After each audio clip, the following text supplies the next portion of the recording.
Hi, welcome to 7 Facts. If you like geography or history, this place is for you.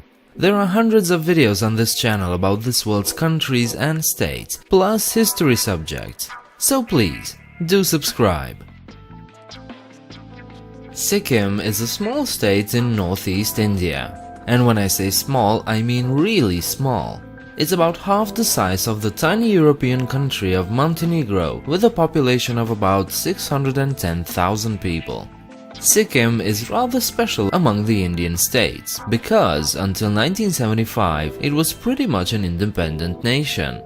Well, kinda. It was an Indian protectorate with complete administrative autonomy. But in 1975, the Prime Minister of Sikkim appealed to the Indian Parliament to allow the country to become a full-fledged state.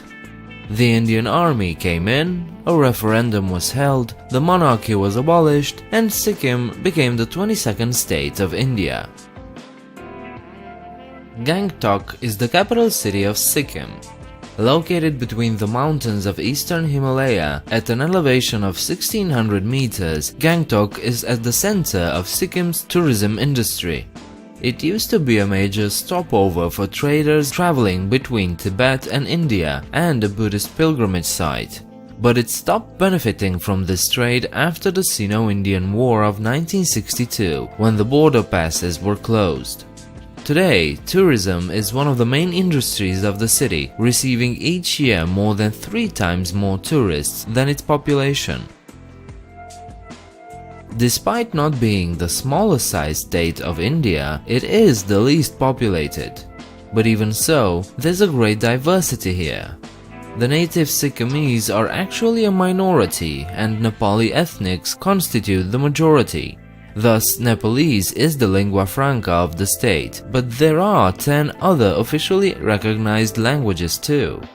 The main religions are Hinduism and Buddhism, although the differences between the two have been minimal here due to the cultural and historical intermingling of Hindu and Buddhist beliefs.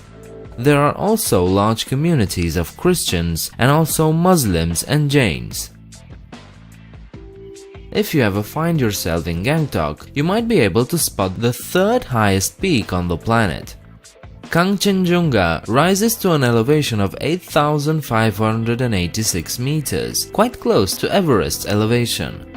In fact, until 1852, it was thought that this was actually the highest mountain of the world.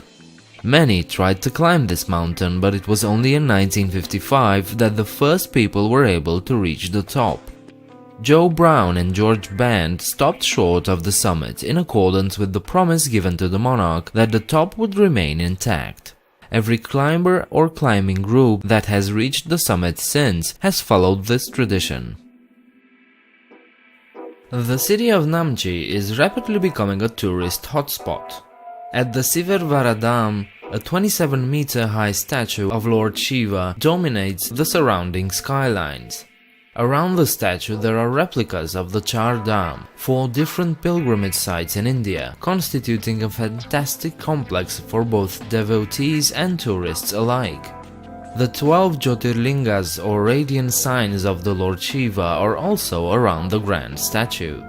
An even larger statue standing at 37 meters of Guru Padmasambhava was also built in the city.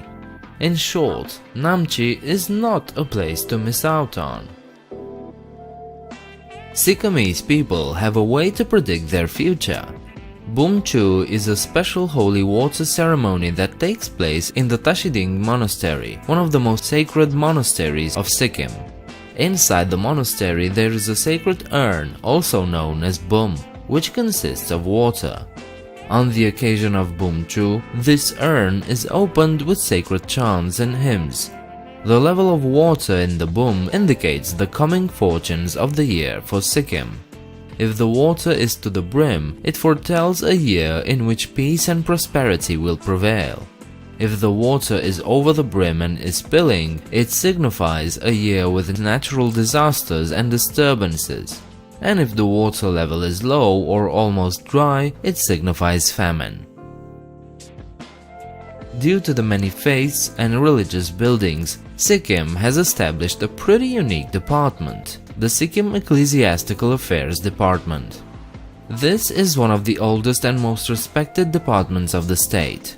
It controls over the external affairs of the monasteries, churches, temples, mosques and gurudwaras.